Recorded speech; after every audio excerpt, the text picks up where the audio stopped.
welcome to another episode of Accessibility. It's a show on YouTube where I talk about the video game industry, accessibility, and representation. Basically, how can we help more people to play games, and more people to see themselves in the games they play? I'm your host Laura. I'm a white woman with bright blue hair, shaved on one side, wearing a plain black dress. When it comes to video games, I think most of you watching this video will at some point have experienced something called a flow state, whether you knew the term for it or not. It often happens when you're playing a somewhat repetitive game with fairly limited interactions that has somewhat of a rhythmic structure to how you play. Maybe you've been playing Guitar Hero for several hours and suddenly you're not even thinking about it, but you're nailing every note. Maybe you're playing Super Hexagon and you're dodging every obstacle and you feel like your mind has gone totally blank. It's this zone where you are thinking and you are focusing and you are doing the activity to a point where you're not even realising you're doing it, you're just sort of in the zone, you're in the flow. Games with limited possible interactions that are consistently paced can be really good for thinking about other things in the background. The way that a flow state works is that you are doing really well, a lot of your brain is focused on doing something really well, but you're not doing it consciously. You've reached a point where your conscious brain has been able to sort of disengage from that task, and that sometimes gives you room to think about things without, really thinking about them. Sometimes when I struggle to come up with video ideas for this series, I'll play games deliberately to try and get into a flow state, because if I sit down and try and force myself to think of an idea, it doesn't always work. But if I let it happen in the background while the rest of my brain is focused on something else, it can really help me to come up with those ideas. It's a very specific state of mind that can be really useful for background processing ideas. Perhaps the most classic example of this is Tetris, a game that for decades people have been using to mentally clear their mind and zone out. However, some recent studies over the last few years have shown that, in clinical settings, zoning out to Tetris might have some actual tangible real-world benefits for people trying to recover from PTSD. So today, on Accessibility, we're going to be talking about some of the studies into the therapeutic use of Tetris for helping people recover from PTSD. We're going to talk a little bit about what PTSD is. We're going to talk about one of the kinds of therapy for PTSD, called EMDR therapy. We're going to talk about how Tetris can be incorporated into EMDR therapy and some of the unique benefits that have been found in these studies by combining the two. And we're going to talk about some of the ways that other games that are not strictly Tetris, most of them are clones, can in some ways be more beneficial than Tetris itself in terms of providing what is needed for EMDR therapy. Before I get any further into this video, I want to be clear that nothing in this video should be taken as medical advice or opinion. Please talk to a medical professional about your treatment plans for PTSD, rather than taking your advice directly from a gaming accessibility YouTuber without a medical training background. I have consulted with people who understand this condition, who understand the study, and understand the types of therapy involved, but there is a limit to what I can do as someone who is researching this from the outside. Let's start by talking a little bit about what PTSD is and how EMDR therapy for the condition is intended to work. Post-traumatic stress disorder is a condition in which a person experiences stress as a result of trauma that reaches a stage in their life where it impacts their ability to live their life day to day. Most people experience trauma in their lives, but the degree to which it impacts us, or our responses to those sources of trauma, are what constitute a PTSD diagnosis. While PTSD is commonly thought of as impacting people like soldiers who have seen war, the condition can impact people for a wide variety of trauma sources, ranging from parental neglect to an abusive relationship. Eye movement desensitization and reprocessing therapy, otherwise known as EMDR therapy, works on the theory that PTSD can be caused by experiences of traumatic events that the brain doesn't properly process and store at the time. Put simply, during traumatic events, the brain is focused on keeping you alive, and that survival mode can mess up how you store memories, causing them to potentially repeat as flashbacks. These flashbacks can involve the sensory information, emotions, and memories of the traumatic event being relived, causing intense distress at times long after the occurrence of the event itself. The same areas of the brain that handle external stimuli are active during these flashbacks. They're not simply being remembered, but re-experienced as if they're happening externally in the moment. This can lead a person with PTSD to experience highly elevated amounts of stress, which can lead to physical changes in the brain, like the decreasing in size of the hippocampus, which leads to increased rates of depression. The trauma of PTSD makes physical changes to the brain that can have lasting impacts. EMDR therapy focuses on combining eye movements with bilateral body movements, such as crossing your arms and alternating tapping on certain parts of the body, in order to make thinking about the traumatic event less emotionally intense, due to the movements offering a mental distraction. By engaging the brain in this way, combined with traditional therapy, studies have found that traumatic memories can be more easily processed and stored differently, leading to reductions in PTSD symptoms. EMDR therapy can still be traumatic for some, but for others it gives enough mental distance to make therapy more manageable. It's not the only therapy option for PTSD, but it's one option that can be helpful. So, how does Tetris play into this? Well, in the summer of 2020, a study found that by combining gameplay sessions of Tetris with traditional EMDR therapy sessions, compared to just EMDR therapy alone, the group that incorporated Tetris had measurably improved hippocampus growth in adult participants, which correlated to a greater reduction in PTSD symptoms, as well as a greater reduction in depression and anxiety. To put that into context, the group who incorporated Tetris actively saw increased reversal of the physical changes that stress from trauma causes to the brain. The study also found that the positive results of EMDR seemed to last longer in those who combined Tetris play with EMDR therapy. This is a single study, and it doesn't definitively state whether the improvements were caused by having a task to focus on while processing the traumatic events, or by Tetris being just mental work that could be substituted for something else.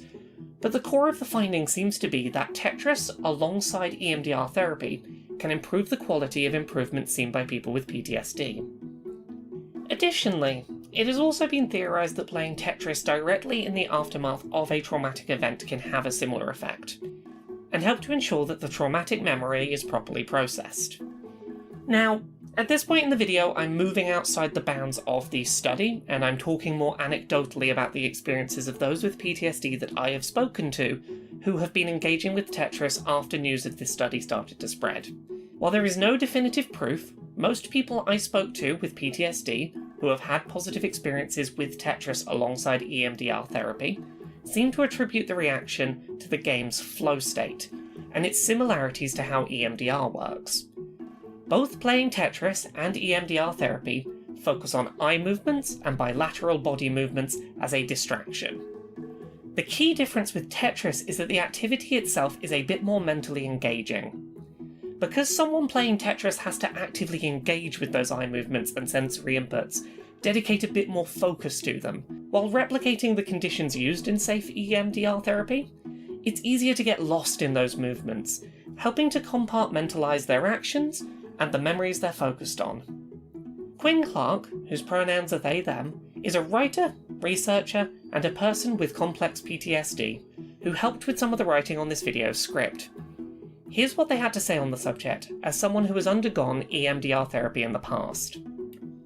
Dissociation and comorbid dissociative disorders are commonly associated with PTSD, including states of depersonalization, detachment from oneself, and derealization, detachment from one's reality. This state is entered involuntarily in order to protect us against the very real pain of re-experiencing a traumatic memory through a flashback. When someone dissociates due to the pain of a traumatic event, they can end up dissociating as a coping mechanism to avoid that pain and therefore delay the process of properly storing their traumatic memories. This is what EMDR aims to rectify. It would make sense then that having a safe, predictable, distracting form of entertainment, which utilises bilateral body movement, like Tetris gameplay, would help the processing of traumatic memories. During a flashback, panic attack, or dissociative episode, a helpful technique is to ground yourself using movement, sight, sound, touch, taste, and smell. I can anecdotally attest to the benefits of video games helping me come out of a flashback. Now, not all Tetris versions and modes are equally useful for this. One aspect of Tetris highlighted to me while working on this video was the need for modes where a player can set a consistent gameplay speed. As default, most Tetris games force the player to increase in speed and difficulty the longer they play. This can cause the game to get more stressful and take up more mental processing to keep up with, disrupting the benefits of getting lost in the zone for a while. The last thing you want if you're using this as an EMDR therapy tool is to abruptly find your grounding tool getting too difficult and hitting a game over screen. Additionally, many Tetris games are not portable or on dedicated devices a person may not always carry with them, which can limit their effectiveness. Someone having a flare-up of symptoms or a flashback may not have a console or handheld on hand to play Tetris on short notice when it's most useful as a therapeutic tool. Ideally, a version of Tetris on a phone would be most likely to be accessible at any given time, as phones are more commonly kept on someone's person day to day. That said, there are some third-party Tetris clones that do seem to tackle some of these issues, as well as some Tetris games that have modes which manage some of these concerns with slight caveats. Tetrio, Tetr.io, is a browser-based game on PC that has a Zen mode, where players can set a set speed level and turn off leveling in order to play Tetris at a fixed speed which does not change for as long as they want or need. Nulpo Mino is a downloadable PC Tetris clone that has a similar customization option to allow for consistent speed play. With a slightly more polished control setup, by going to practice mode you can set a speed that does not increase. On Android and iOS phones, Classic Blocks is a Tetris clone that, while very bare bones, allows you to manually set a gameplay speed which does not change, if you would benefit from having Tetris on hand without needing a dedicated device to play it on. If you're looking for an official Tetris game that is portable, modern, and supports unchanging gameplay speed of a reasonable length, Tetris Effect on Switch supports fairly lengthy, but not unlimited length, fixed speed gameplay. Players can go to Effect modes, then Quick Play, and set a consistent speed match. At most you can play 600 line clears worth of Tetris, but that will take a long time to complete, roughly an hour at level 1 speed, and for most players that will be plenty. While Tetris isn't a definitive treatment for PTSD, it's not even a treatment for PTSD by itself. The fact that when combined with EMDR therapy it seems to have additional benefits is really exciting news. It's wonderful that we have found something that seems to be accessible and seems to make EMDR therapy more effective. EMDR therapy for PTSD is all about grounding, distancing, and distracting yourself while you re-engage with traumatic experiences. If a Tetris flow state can help you to get that level of distraction while being engaged and doing the activities you need to do for EMDR, if it can provide an engaging distraction to help you to meaningfully work through those traumatic experiences and to engage with EMDR therapy, that's fantastic. We can't overstate how great that is as an option to discuss with someone that is helping you work out your treatment plan. Trauma can be really distressing to engage with, and if Tetris can be a more engaging distraction that works on the principles that already make EMDR work for many people, that's a great option to be aware of. While you should obviously discuss any of your PTSD treatment plans with a psychologist rather than taking your advice directly from a gaming YouTube video, Tetris alongside EMDR might be a useful grounding tool and may be worth discussing with your healthcare professional. If you and your therapist decide to do this, it's really important that you remember to separate your gaming for therapy from your gaming for fun. Working through trauma is a lot of hard work, and you deserve space away from that. You deserve things that are fun for you and are not working on therapy all of the time. And there is a very real possibility that if you discuss this with your therapist or your healthcare provider, and they decide this is right for you, Tetris may become a game for therapy. It may not be a game that you can play for fun anymore, and that is something you should bear in mind, because you need things you can do outside of therapy that are fun, that are for you, because if you decide to do this, it might help you, but you might have a different relationship with Tetris afterwards, and you need to be aware of that possibility.